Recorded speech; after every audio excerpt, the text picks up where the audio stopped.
senior citizens, Policy Committee recommends removing line 4, which reads, senior citizens are to be encouraged to serve in elementary and secondary programs in whatever ways their talents and skills may be useful, including both academic and non-academic aspects. And then also within 3130, we wanted to review looking into the real property tax law and the requirements that are in place. We wanted to confirm that the numbers in that policy were accurate numbers. We were concerned they might be a little bit low as to the real property tax law as it says. 3140 and 3140R are both review only, state law, no changes there. And then we also had some discussion for further review of policy, and this is regarding the graduation ceremony and the idea of kind of what entails, some of the conversations that came from our board retreat. And so the policy committee is planning to draft a potential policy for review in the future, but it needs further discussion for development. That's everything. Any questions? Thank you, Zach. Yes, I actually have a couple of questions. What was the rationale for removing the line in the senior citizens policy about encouraging seniors to serve in the elementary and secondary programs?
given kind of what the history is, if it's a day trip, obviously if it's an overnight trip, I think that takes a different flavor.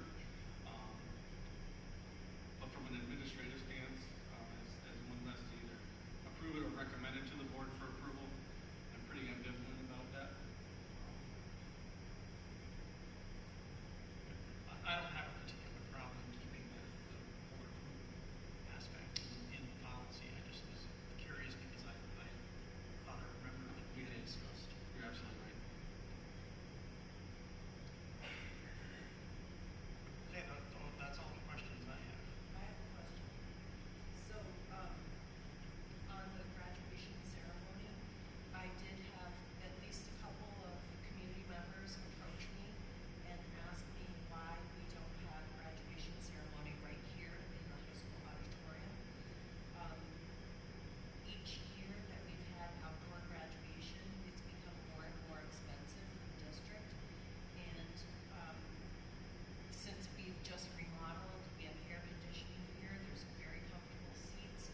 It wouldn't take as much manpower to do it outdoors, plus you could have it at a different time in the evening, so that elderly grandparents and people could come and be comfortable,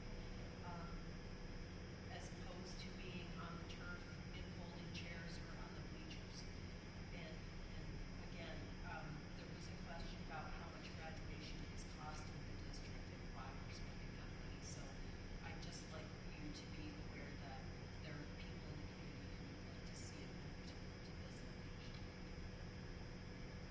I wouldn't be opposed. Is this a possibility to use some community feedback from our stakeholders on what their thoughts are on graduation? And that's not necessarily their final word, but will help us kind of draft some of the policy and putting it together. I can say with the numbers that we get at graduation, I don't think this auditorium would accommodate all those who wish to come.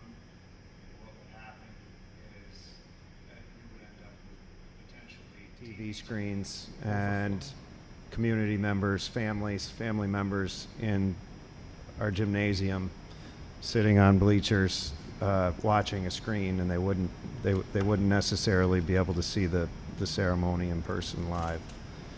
So that might space is an issue. Well, that might here. not be the worst thing, too, because really, if you're sitting in the bleachers, you're watching the jumbo TV screens, really, to see your person, right? But our capacity here is actually increased. And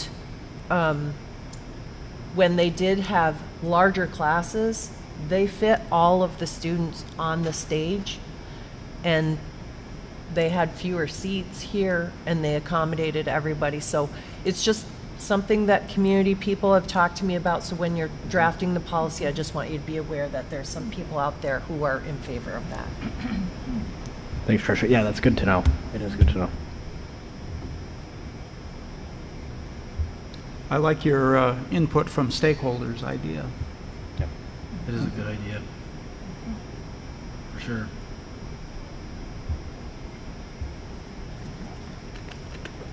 Any other questions on the policy committee report? Okay, let's move on to the student ex officio report. I think this is your first time. Is that true? Did you present last? Okay, my mistake. As I said, I wasn't here last month. Isabel, please.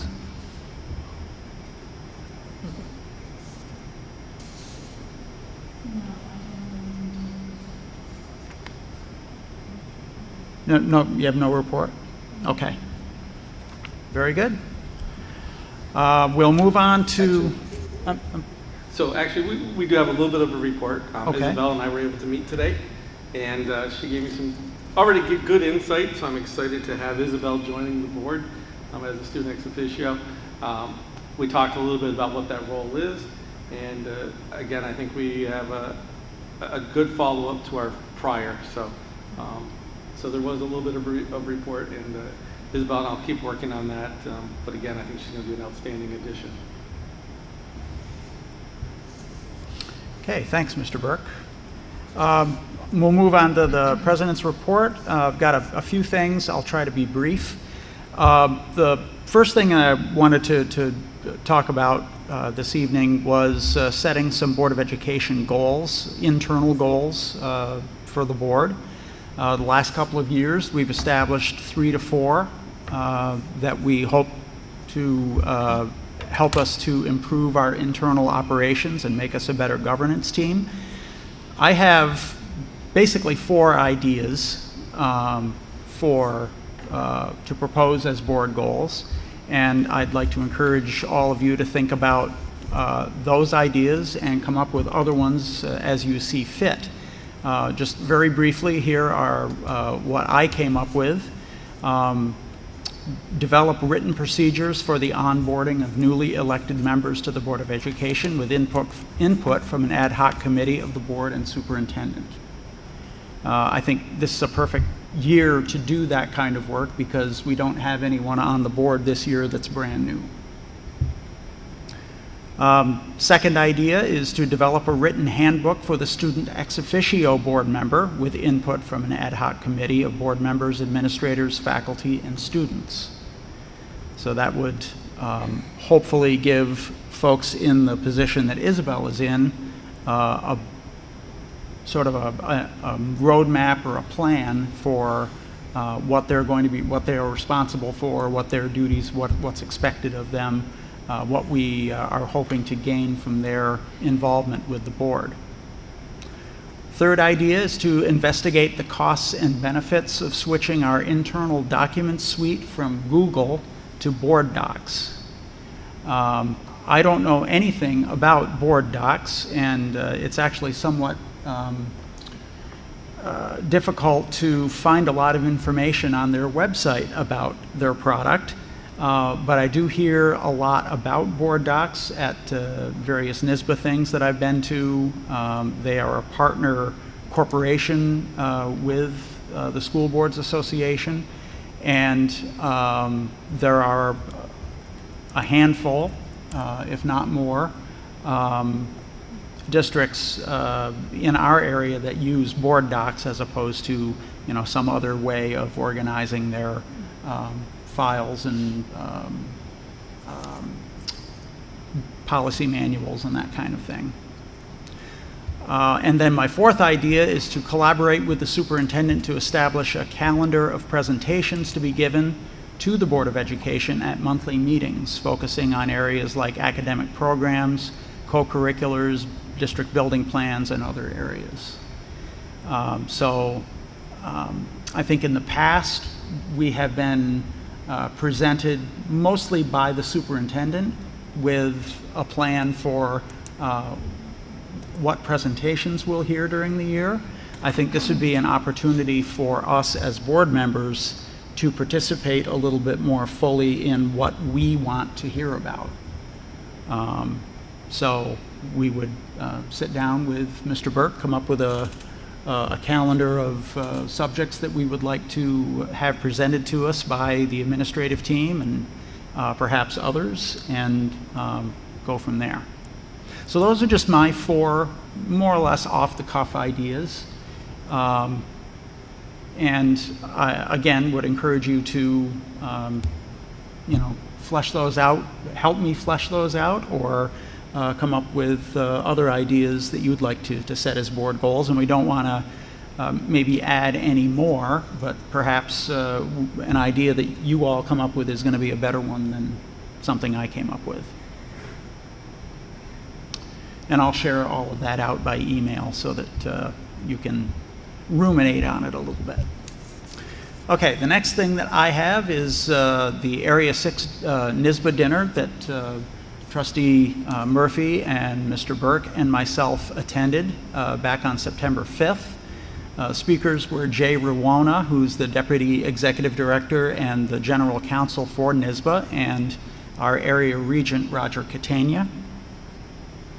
Mr. Rwona provided an update for everyone on a number of recent federal and state court cases, Commissioner of Education decisions, various new laws and regulations, and bills that are awaiting action by the governor.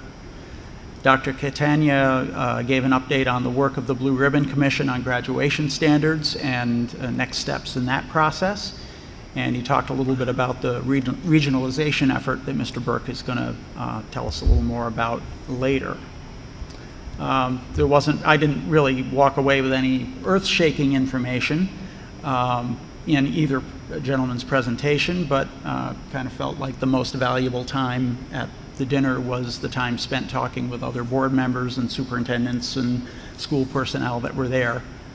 Everybody was in the same situation of launching a brand new school year at that point. So always good to get together and trade war stories, so to speak.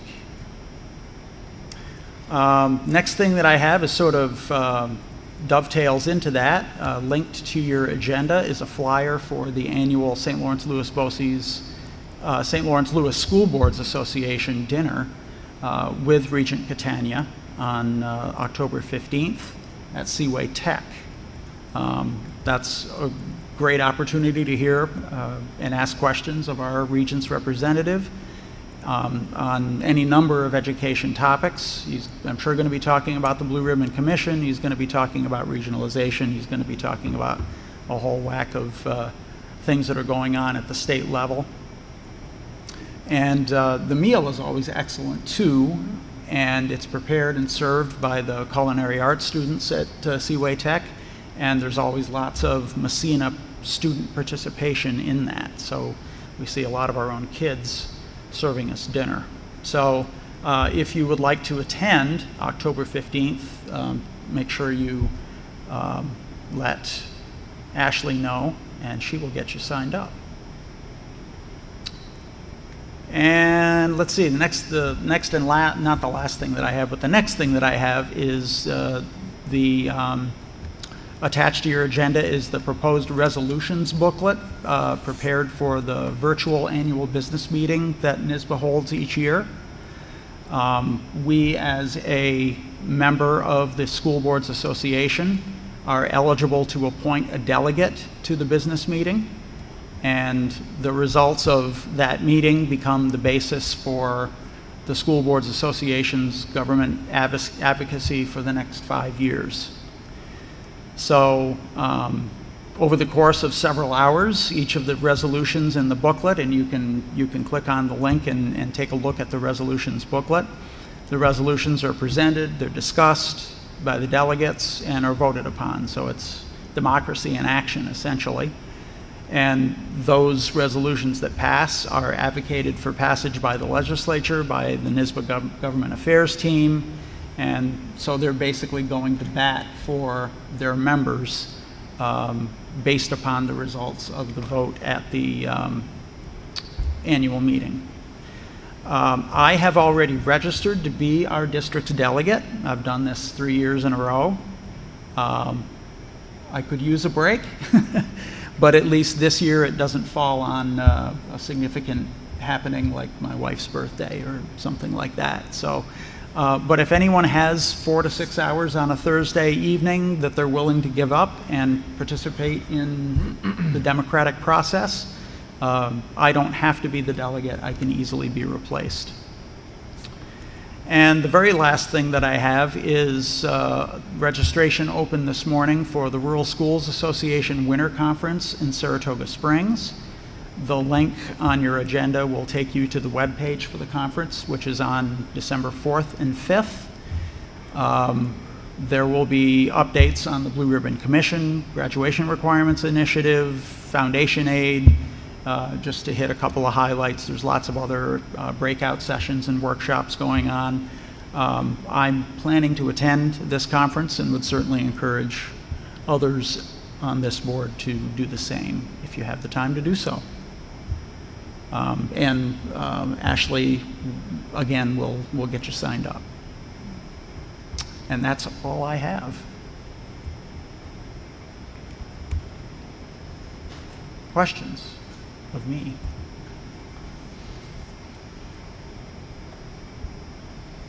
Okay, let's move on to the superintendent's report. Mr. Burke? So first, I want to thank all of our staff for making a tremendous effort to welcome our students back to the new school year. It was really a great opening.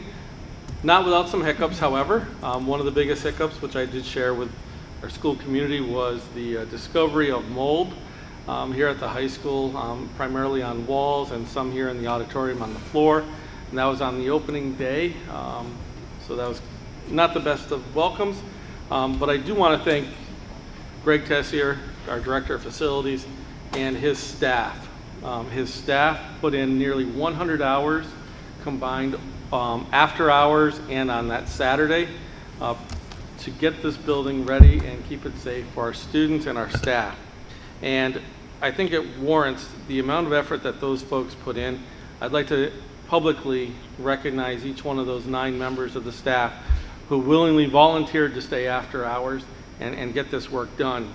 And in no particular order: Denise Rode, Kyle Phelps, Mark Monroe, Michelle Monroe, Brittany Foote, Jean Alexander, Lisa Callahan, Brian Kingsley, and Tyler O'Brien.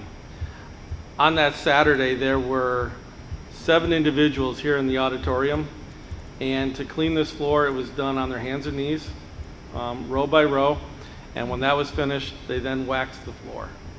So again, I think just a tremendous effort, and it shows the spirit of our employees that make up the Massena Central School District.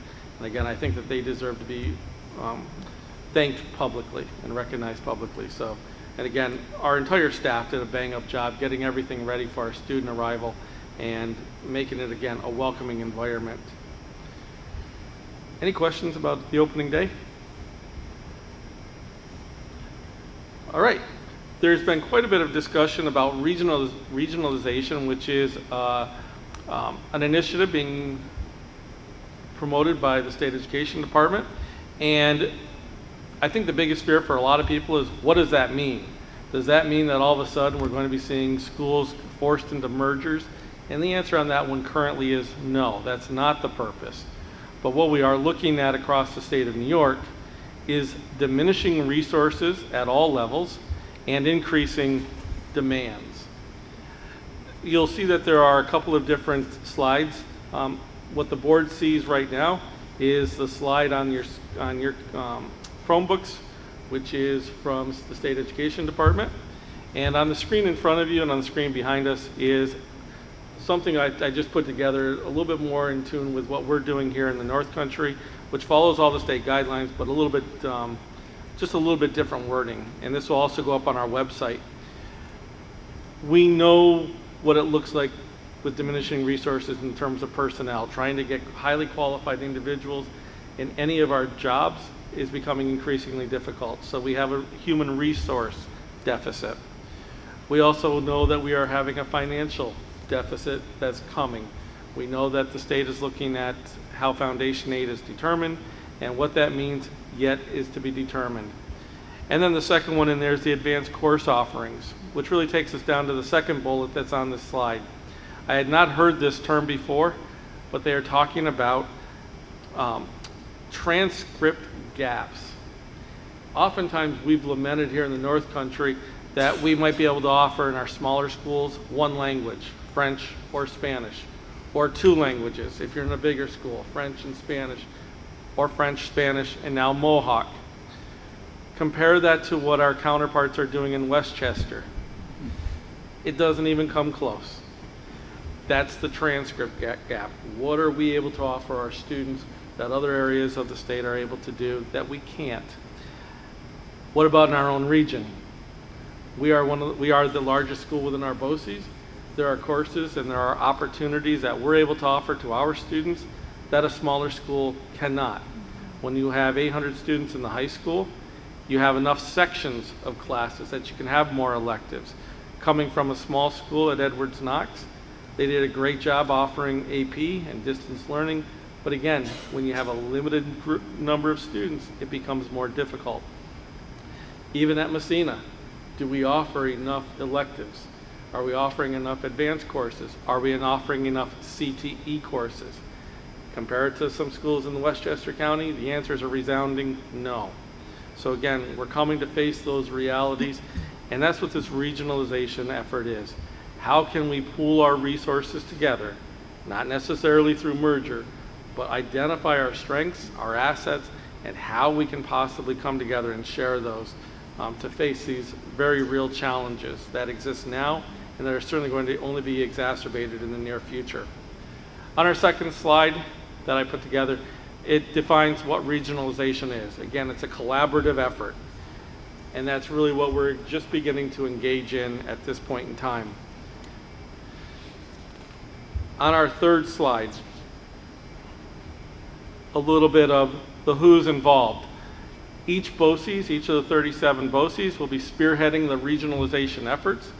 So in our case, we'll be working with the other component districts in the St. Lawrence Lewis BOCES. Mr. Tom Burns, our district superintendent, will be leading this effort.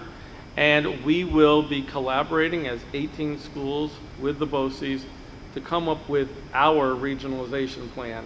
Not a plan for the state of New York, not a plan for Jeff Lewis BOCES, but a plan for St. Lawrence Lewis BOCES. So again, we are being put in the driver's seat. I think we have to take that as a positive, that it's not being forced upon us. The timeline, though, is being forced upon us, and it's a little bit of a nerve-wracking timeline, but we're going to be able to successfully complete this. We have a strength and needs tool which was just released. It's only 42 pages long of data, and initially when it first came out, I kind of went into panic mode, and I asked Ms. Charleston to come and take a look, and I said, okay, I think the first 31 pages belong to you, and that meant it was a lot of student-type data. Quite a bit also belongs to the business office, and then we'll be doing some more work here in the high school. Hearing that, our NERIC and the NERICs around the state got together and they came up with a plan of how to extrapolate all that data that already exists and give that to us. It was either going to be released today or tomorrow, so our workload just diminished by not hours, but really by days. Again, that data is going to be there. We now just have to transfer it over to the strength and needs tool, and we should have no problem meeting the November 1st deadline. At about that same time, the BOCES will be convening us, begin talking about the tools, and also especially some of the later questions, which are what AP courses are you offering, or what IB courses, or what electives, and really having conversation around that.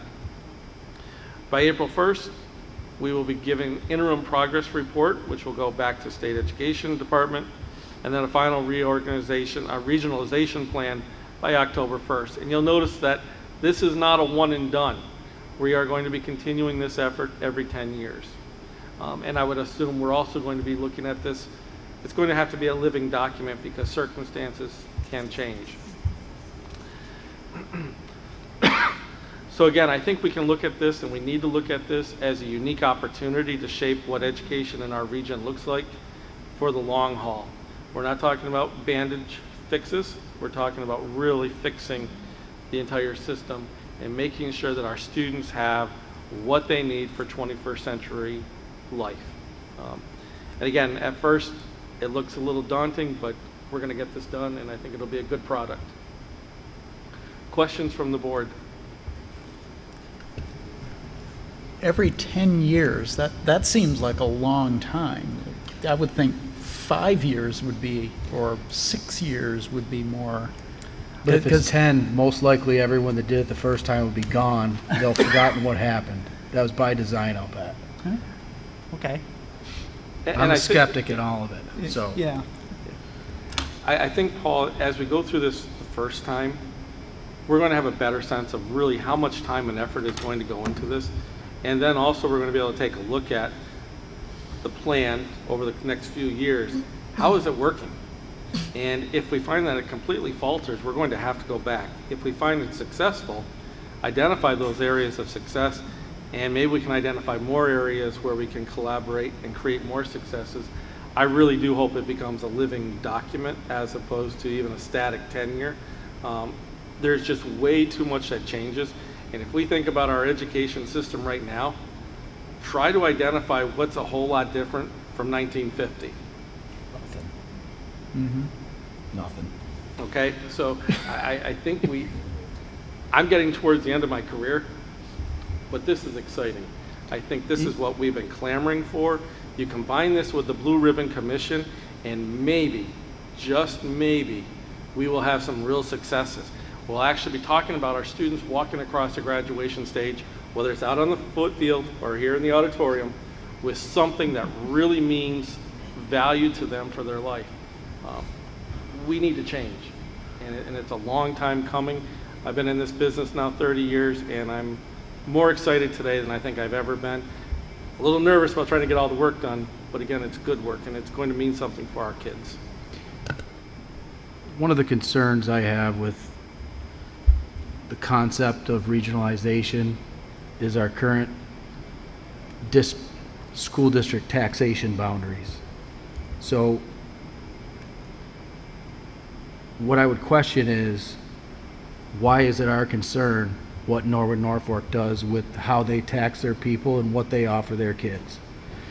And I don't mean to say that I don't care about Norwood Norfolk or their kids, but we have a system of taxation, and we tax Massena based on our standards of what we've chosen and accepted, what the state offers us, what we can provide. And I think we need to get down to the root of how did that all come about? Because if you really want to get to regionalization and be effective, you're going to have to break that all apart. It won't be effective because I don't want my tax dollars going somewhere else. And I doubt anybody else does either. We all want to help out and be a part of the solution. I'm very optimistic. Hopefully something good comes out of this, but I'm also going to be watching the dollars and how they're distributed and where they come from, who gets what, because that's part of what our role is here. And as far as the Blue Ribbon Commission, I'm excited for that as well. But what I would say is, if this started in 2019 and it's not implemented now and it won't be implemented next year, how many kids dropped out while we were trying to figure it out? Too many. So I say we get on with it, and I'm excited about it, but we need to move faster. During the leadership conference in 2023 in the summer, that was exactly the sentiment of a fellow superintendent, not from our BOCES, but that was the exact statement that was made, that the Blue Ribbon Commission is fantastic, the ideas are great, but why are we waiting? We have kids that are suffering today. Why are we waiting? And I echoed the same thing, and that statement was made very publicly in an open session, so I have no problem repeating it here. And I agree, Kevin, I think you're 100% right, and I think one thing that is missing here is the regionalization in terms of how those funds are developed, and what does that look like? Because we can't just reimagine what's going on in the confines of our school four walls. We have to really think about the whole system. So there was a regionalization study done in 2010, wasn't there? No, Yes. that was a merger, wasn't it? Regionalization study, Yeah, the 2010. the It's SLL conducted BOCES by, conducted a regionalization study. yeah, and so nothing happened from that. And I don't mean to be, I think looking at these things is, we need to look at them, but nothing came from it. And now we're going to do it again 14 years later. And everything's changed. We've lost X number of kids. You know, I think eventually we have to look at and take a different mindset. I think if we start looking at it like, how have we failed them, I think we can get faster towards the solutions. Because we're not getting anywhere. I don't see it moving fast enough. And like I said, I don't want to sound like a skeptic or a pessimist or anything like that. But what upsets me is the number of dropouts, because those are the kids that stay here. Those are the kids that populate our community. And we need those pathways to make sure that they don't leave this building without some kind of a credential that allows them to succeed. And every day we don't do it is more kids that get stuck in that mess.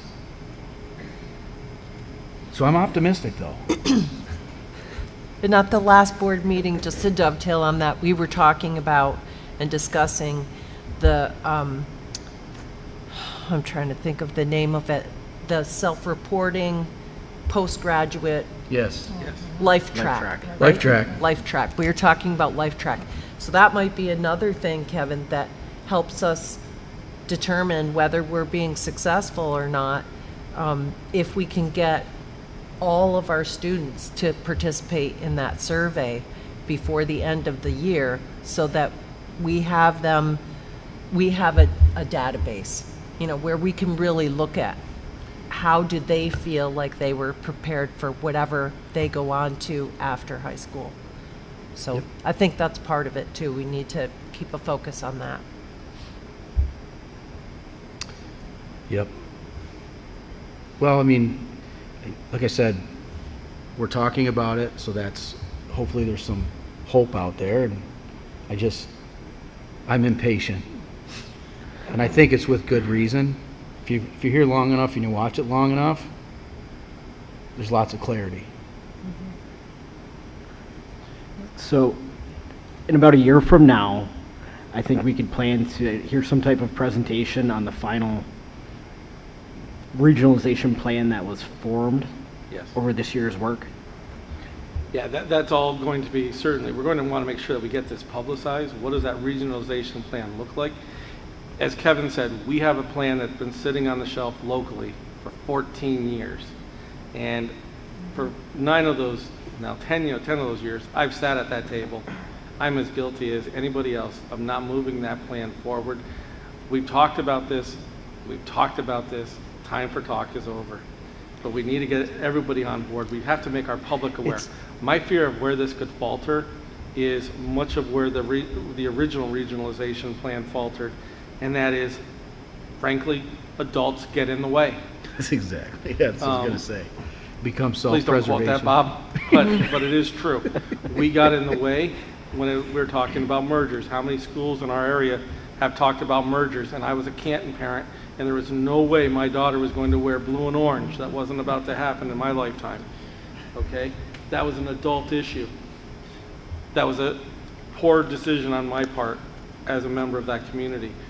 We had opportunities there. Other schools have had similar opportunities. They become adult issues because we're worried about what color the uniform is going to be, when the fact is, with the exception of Massena, almost every other school relies right now on mergers for athletics to even put a team on the field.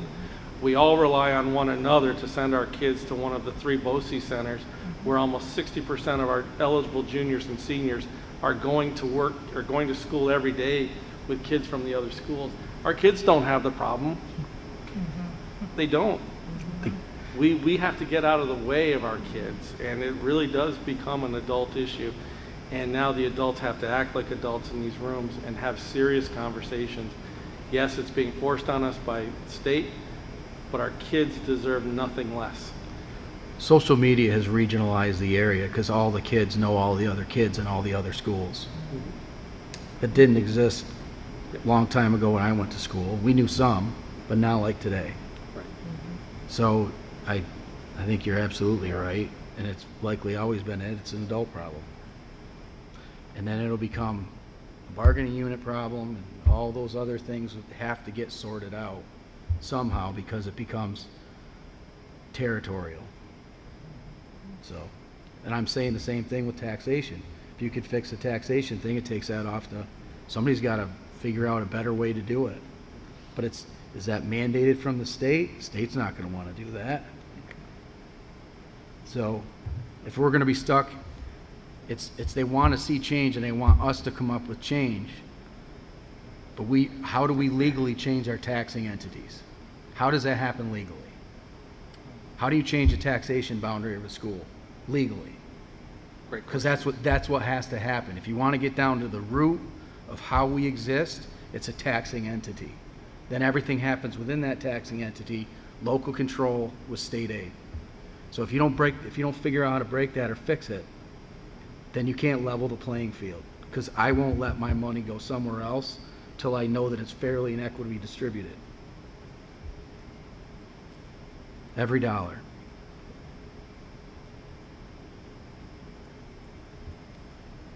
Thank you for listening. I've thought about this once or twice. And that concludes my report.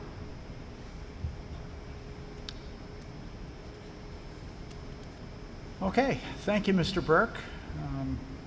look forward to continuing the conversation. There we go. Okay, we'll move on now to recommended actions. First are our consent agenda items. Does anyone have any item on the consent agenda that they would like to have removed for further discussion or clarifying questions or anything of that nature?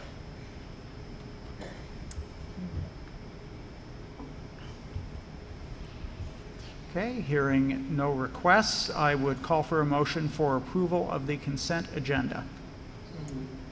Second. All those in favor? Any opposed? That carries. All right, we'll move on now to other items for action, which is only one thing, and that is our personnel items, action items. I'll turn it over to Mr. Burke again. So, Mr. Haggett, I recommend approval of the following appointments, numbers 1 through 4. I would ask that the board table number 5. Also recommending approval numbers 6 through 21. Separating out numbers 22 and 23 for a separate action. And approving all remaining items 24 through 115. Second. A motion and a second. All in favor of what Mr. Burke just outlined? Any opposed? Those items carry. And now I would recommend approval of items numbers 22 and 23. Second. All those in favor? Any opposed? Any abstentions? That carries.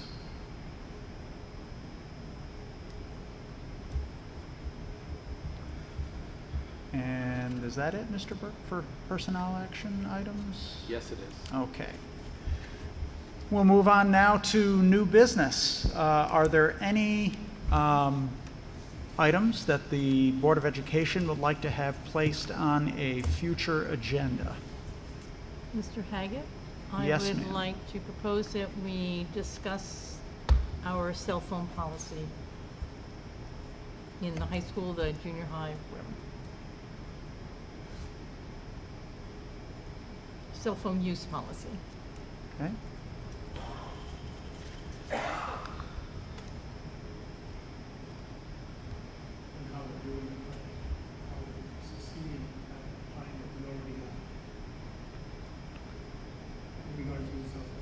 Or if there are any changes that need to be made, just a whole look.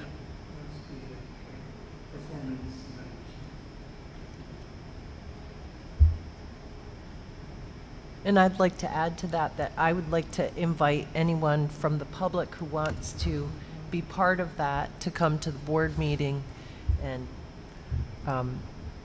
state what their preference is and why, and any supporting evidence that they have for a change in the cell phone policy.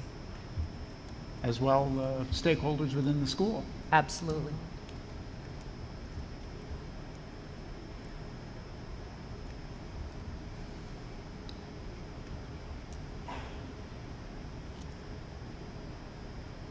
I'd like to ask if we could get some sort of a presentation on how we determine grades at Massena, as far as, and I don't know if it's a policy, is it a regulation, or is it where it's codified, but how we determine our grading system within the school.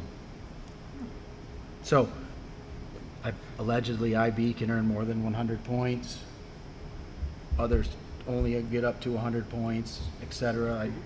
I want to talk about that, or hear more about that, how that came to be, how it's determined, and hear all the arguments around it.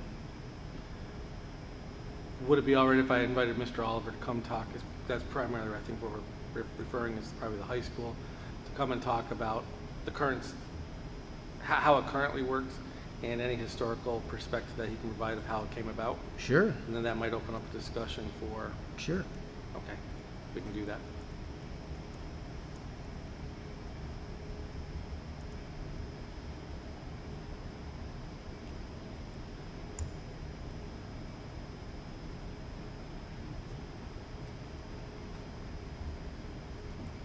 Just to clarify to the board some of what I said during my president's report, it would be my intention to develop whatever board goals that we have and try to get those formally approved by the board at the next meeting. Particularly, I like this idea of working with the superintendent to establish a calendar for board presentations. If you could get me some ideas that you have for that, I think that would be very helpful in order to make that an actionable item for next month.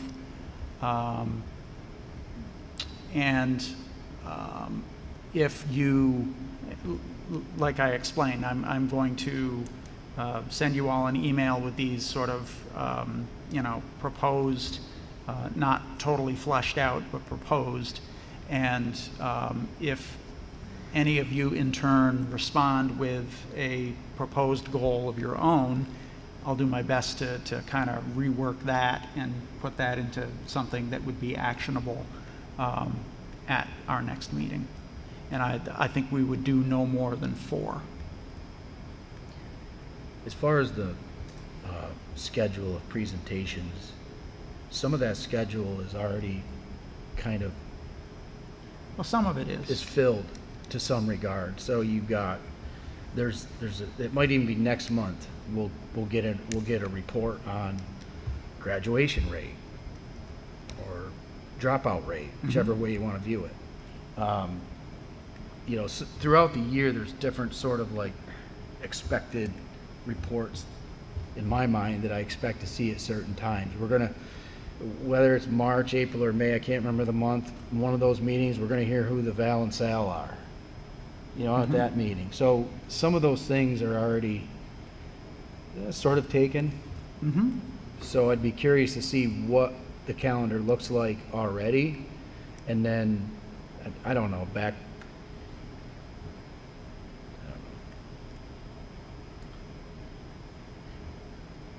I don't want to, I'd just be curious of what's open right now where we don't already have a presentation because at any given meeting, we can ask for a presentation on things at the next meeting. So we could have things, but I don't know, does that limit us on when we ask for items for further agendas? Because things pop up when they pop up, conditions and what's going on around us change constantly. So I don't know. I'm not against it. I don't know that we can be that structured and hold to that structure without either making our meetings 5 hours long or not getting to talk about the other things that pop up. Right. So it's hard to find. I'm just trying to figure out how we find that. Neither of those are the intention. No, oh yeah. So, I don't know. We could get an influx of presentation ideas too, and I feel that we should probably think about at least, we might not be able to entertain them all, like Kevin said, because of the presentation calendar already, but where do those presentation topics align with our district goals, right? And our board responsibilities as well too. I feel like that's important to focus on. Sometimes it could be as much as, if it doesn't need to, it might be I want to see more information on this, so maybe it becomes something that's written up and sent to us, and it's just noted that we received it on the agenda. So it doesn't need to be a full presentation. Some things we'll want to discuss it, or we might, but I think there's ways to get it both ways if we're to kind of maintain the alleged brevity of the meeting as well as get our content and cover things we need to cover. So, just my 2 cents. No, I understand what you're saying, Kevin, and sometimes some of the presentations have just been the person stands up there and reads from the slides. Like, I don't really need that. You know, send me the slides and then just have the person available so that if you want to ask questions, you can ask clarifying questions. Just an example, what you just said, Kevin, about graduation rates. We always get a presentation on that. But in addition to that, I would like to also know what happened with the Life Track. How many graduating seniors answered the survey? What the answers were, you know, et cetera, et cetera. Like, those two things to me go kind of hand in glove. And so maybe instead of having all of that information presented to us, we could just say, okay, do you have questions about the slide? You know, take a look at the slides, and do you have questions? And then kind of open it up to discussion. I think that might make it shorter, you know? Yep. Anybody? Maybe one of our board goals should be around Life Track. We all wanted it. It's very important information. Maybe that should be one of our goals, that we get 100% commitment from seniors to get their information. I can probably save you on that, because that is my goal. Okay. And you'll see that in my goals when I get those out to you this weekend, is to improve our Life Track participation. I have some outline there in terms of time frame to remedy that situation. Okay. Yep. Are there any other board member ideas for future agenda items? The idea from the last meeting I was here in regards to a large unifying piece of art that would be made of aluminum and make it a cool. I don't know if there's any steps that we made, if you think it's a good idea or not, and if we should mandate somebody to have a discussion, if it's a possibility, so something can happen. I don't think anything happened. So what do you think of that? It wouldn't cost anything. It would be a form of art that would represent the Massena Central School pride, and there would be a unifying form, piece of art, something large in front of the high school. I would say, you know,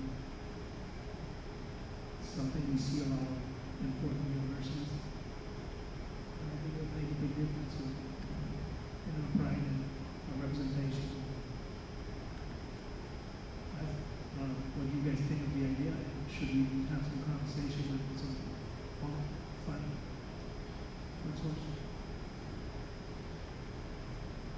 And I think it's actually a great time to begin talking about that as we talk about a capital project as well. How do we make this school look like it's Massena? And in fact, I don't want to throw Isabel under the bus, but she started talking to me a little bit today about the capital project, and I said, okay, what are you thinking? Do you want to say it, Isabel, or do you want me to? I just mentioned the girls' locker room to Mr. Burke and how it is very much under-renovated compared to the boys' locker room in both the junior high and high school. So, and I assured her that the girls' locker room is one of the main things that we've been looking at already, and it's going to, I have a hard time envisioning it not being part of that capital project. So, but again, the student perspective is unique in terms of the capital project. So.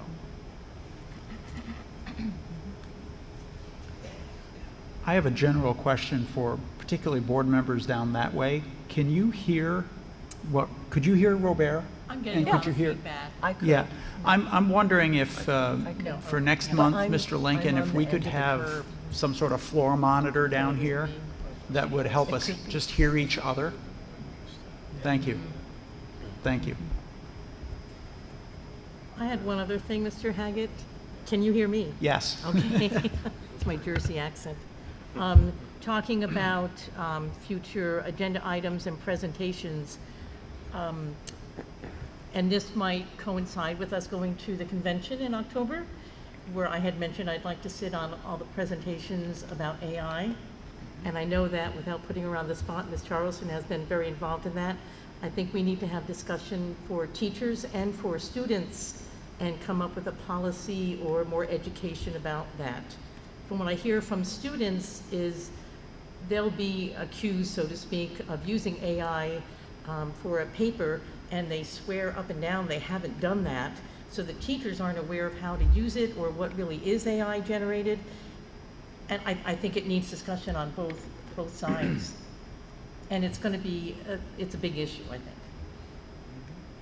And I don't know much about it at all, but I want to learn, I want to know, so that's why I'll sit on those on the convention.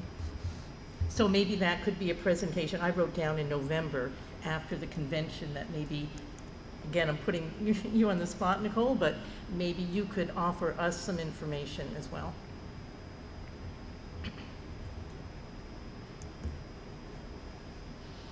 Back to my point, are you going to start a conversation about it?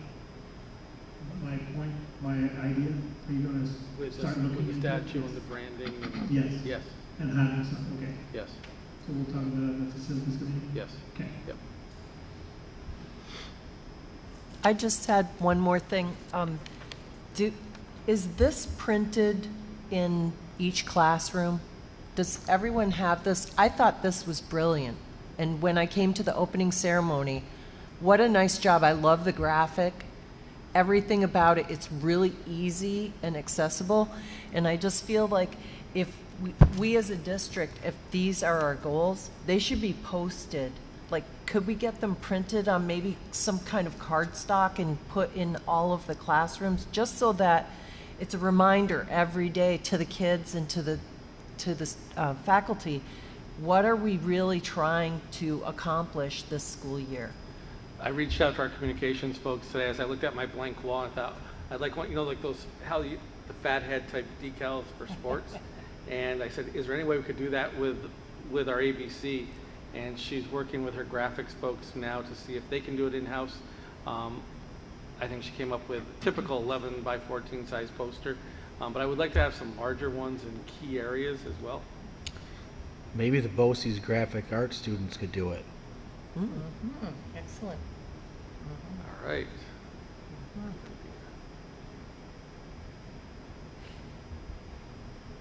Or digital media design, whatever they call it now.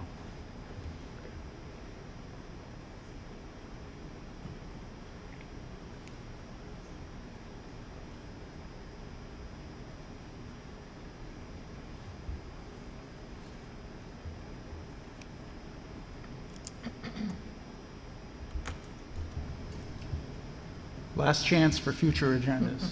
I think we filled the calendar, Paul. All right, Yeah, that's right. good. Okay, hearing no other items for new business, we'll go back to communications from the public or press. Any questions, Mr. Baxter? Okay. Anyone from the crowd? Yes.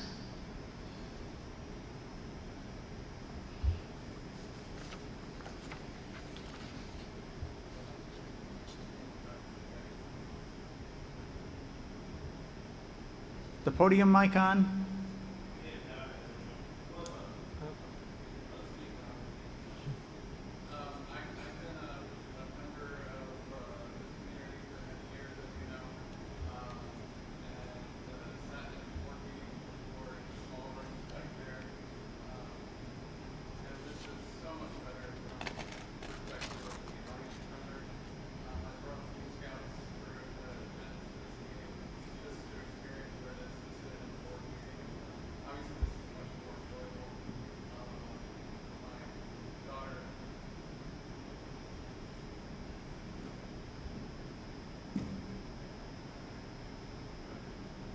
My daughter was